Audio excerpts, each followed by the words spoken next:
7h36 sur la première. 3 petites lettres maintenant, 3 lettres qui au Scrabble valent 5 points, mais qui dans la réalité pèsent des millions. Les OGM, organismes génétiquement modifiés qui déchaînent les passions, et c'est loin de se calmer. On se souvient, on a tous gardé peut-être en mémoire ces images de souris déformées, gonflées par des tumeurs qui ont fait le tour du monde. Le mois dernier, une étude fustigée pourtant par la communauté scientifique.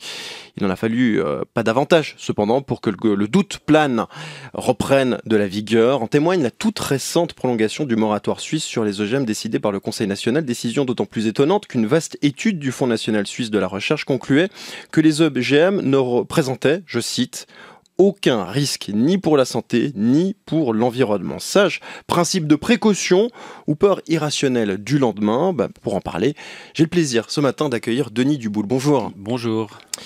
Vous êtes généticien, réputé sur le plan mondial, vous dirigez le département de génétique et évolution à l'Université de Genève, vous êtes également professeur de biologie à l'EPFL, vous avez été couronné de plusieurs prix, dont le Grand Prix scientifique de la Fondation pour Genève. Alors, on l'a entendu, on l'a dit dans le journal de 7 heures, la France dira lundi ce qu'elle pense de cette étude très controversée du professeur Seralini, c'est son nom, qui avait conclu à cette fameuse toxicité d'un maïs produit par Monsanto. 2 organismes, l'Agence nationale de sécurité sanitaire française et le Haut Conseil des biotechnologies vont devoir se prononcer. On ne va pas s'attendre à une énorme surprise, non ? Écoutez, on s'attend toujours à des surprises, mais dans ce cas précis, on espère tout de même que la vérité va être dite, à savoir que cette étude n'est pas vraiment une étude qui est basée sur des faits scientifiques avérés et qui n'a pas été contrôlée de façon satisfaisante. Rencontrer ce professeur Seralini, ça vous intéresserait ? Bien sûr, j'ai pas trop de temps. Rencontrer ce genre de personnes m'intéresse toujours, mais je ne suis pas sûr. Vous savez, M. Seralini apparemment a une longue histoire anti-biotechnologie, anti-génie génétique, et je ne suis pas persuadé qu'une rencontre ferait changer d'avis ni à lui ni à moi. C'est intéressant de se poser la question de la place du scientifique dans un débat qui est justement scientifique. Est-ce qu'ils ont la moindre chance de se faire entendre ? Vous dites que, si on dit que les OGM, c'est pas vous, Denis Duboul, qui le dit, mais si on dit que les OGM sont dangereux, sont un danger pour la santé, et du coup, on est catalogué dans le camp des adeptes d'un libéralisme à tout crin, et si au contraire, vous faites partie des gens un peu plus sceptiques, et bien du coup, on vous traite de rétrograde. Comment trouver un juste milieu là autour ? Disons que c'est évidemment un sujet qui est extrêmement polarisé. Et donc, un peu comme en politique, on dit blanc, on dit noir, mais on ne peut pas dire gris clair ou gris foncé.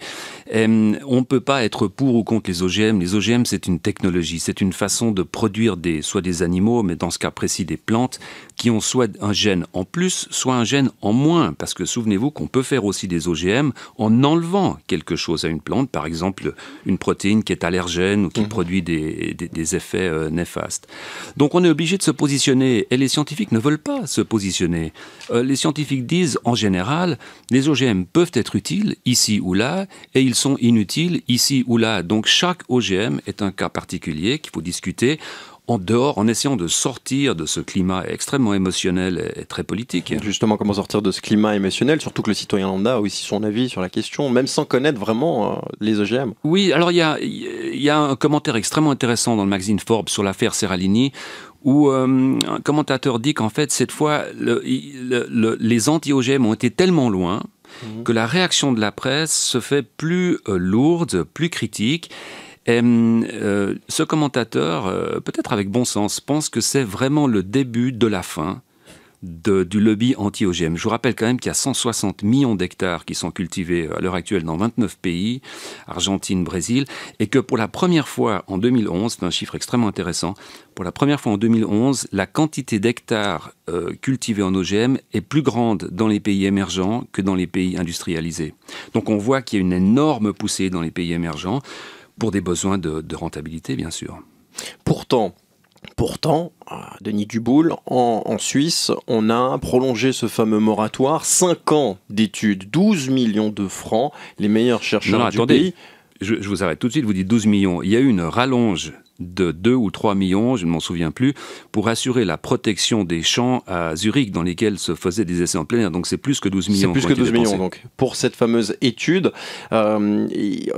Pour résumer, vous prenez les meilleurs scientifiques, vous êtes la Berne fédérale, vous dites, vous allez chercher et nous donner un rapport, nous faire un rapport, le rapport arrive et on jette tout ça à la poubelle?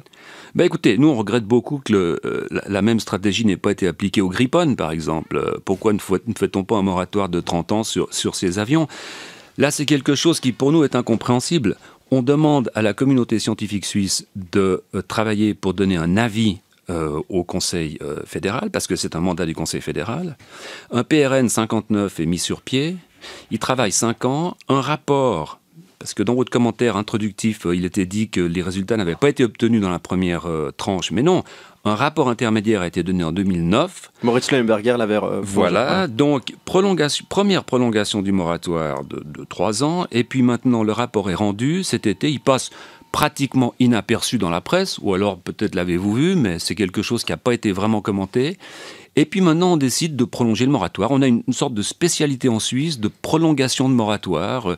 C'est plus des moratoires, en fait. Ce sont des... Et d'ailleurs, semble-t-il, la prolongation indéterminée de moratoire n'est pas constitutionnelle, puisqu'il semble que dans la Constitution, on est obligé, une fois que des moratoires ont été décidés, on est obligé d'arriver à une décision tôt ou tard concernant, dans ce cas précis, la cohabitation entre les organismes génétiquement modifiés et les organismes naturels. Vous l'avez vécu comme une humiliation, le fait qu'on vous demande, on vous appelle, on vous demande votre spécificité et puis en fait on ne l'écoute pas? Alors, disons qu'en tant que président de la division 3 du Fonds national, c'est-à-dire biologie médecine, la division qui s'occupe des sciences de la vie, c'est vrai qu'on se demande pourquoi finalement le Conseil fédéral nous demande de faire des travaux alors qu'une fois que ces travaux sont faits, ils ne sont pas considérés.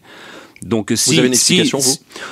Ben écoutez, l'explication, c'est le climat politique extrêmement délicat qui entoure les OGM, où personne ne veut vraiment prendre position clairement, de peur de perdre des électeurs. On a pu lire justement, Fatih Derder dans le temps écrivait « Il faut être anti-OGM à Berne pour être réélu ».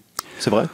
Mais écoutez, la Suisse, comme vous le savez, a une majorité germanophone et c'est vrai que nous sommes très influencés par les courants de pensée germaniques qui influencent aussi beaucoup la communauté européenne d'ailleurs. Et c'est vrai que ces courants de pensée-là ne vont pas en faveur des OGM. Du coup, le Fonds national suisse, on a presque l'impression que le message, c'est ça sert à rien. Alors, c'est d'autant plus étonnant que le Fonds national suisse, c'est tout de même une fondation qui est gérée par des scientifiques pour des scientifiques. Il n'y a pas de lobby privé, il n'y a pas de lobby politique, il n'y a pas de membres du Fonds national qui viennent de l'industrie ou qui viennent du milieu politique.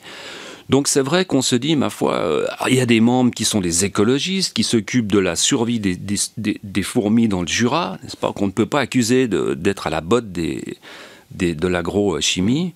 Donc c'est vrai qu'on aurait tendance à se dire que finalement on ne sert pas à grand chose. Donc revoir la copie, abandonner, mettre de l'argent ailleurs et puis faire un autre fonds pour autre chose? Non. Mettre ça au privé, enfin je veux dire. Non, parce que... C'est beaucoup d'argent quand même, hein, Denis Duboul. Vous avez dit, vous m'avez corrigé, c'est pas 12 millions, c'est plus. Ne serait-ce que pour cette étude de PR59. Donc qu'est-ce qu'on fait? C'est à la fois beaucoup d'argent, je veux pas me répéter, mais quand on voit le prix d'un avion Gripen, c'est très très peu d'argent finalement pour étudier une problématique qui est tout de même une problématique de société extrêmement importante. Donc on peut voir ça de façon différente. Mais c'est vrai que c'est un peu décevant. Toutefois, ce rapport, il existe.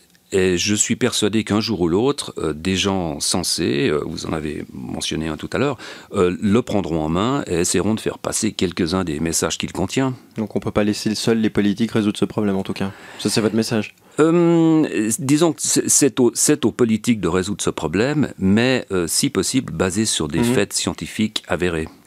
Pourtant, malgré le moratoire, on trouve des OGM en Suisse. Il y en a déjà, on consomme sans le savoir dans des produits notamment américains, des bars, enfin la liste est relativement longue. Notre peur est presque un peu irrationnelle, non, là autour? Elle est totalement irrationnelle, d'autant plus que, comme je le disais, certains OGM n'ont rien en plus, ils ont en moins. Je parle par exemple des OGM qui ont été préparés pour diminuer les allergies au gluten, des choses de ce genre. Vous savez, si vous me demandez de me faire l'avocat des OGM, je peux convaincre tout le monde, au moins en prenant un riz par exemple, qui est amélioré en vitamine A, qui va dans les pays émergents éviter à des centaines de milliers de personnes de souffrir de cécité. Bon, tout le monde sera d'accord. Si vous me demandez d'être l'avocat contre les OGM, je peux aussi vous donner des exemples qui feront que les gens vont dire « Ah, mais il faut absolument pas d'OGM ». Donc, tout Moi, ce que je vous demande, c'est d'être vous-même, en fait, Denis Tout Doubou, de nous parler dépend du honnêtement. contexte dans lequel on se place, de l'exemple que l'on prend. Si l'on parle des OGM en tant que tels, c'est vrai qu'ils ne représentent aucun danger. Si l'on discute de l'influence des OGM sur les politiques économiques des pays émergents, etc., sur l'appauvrissement, sur les monocultures, là, on peut discuter. Là, il y a de vrais problèmes. Mais ces problèmes n'ont rien à voir avec la dangerosité des OGM. Donc, il faut dire, on sépare les problèmes. Tout à fait. Les OGM ne sont pas dangereux. OK, maintenant, on parle des vrais problèmes. De quoi a-t-on besoin en Suisse, par exemple? A-t-on besoin d'augmenter la productivité?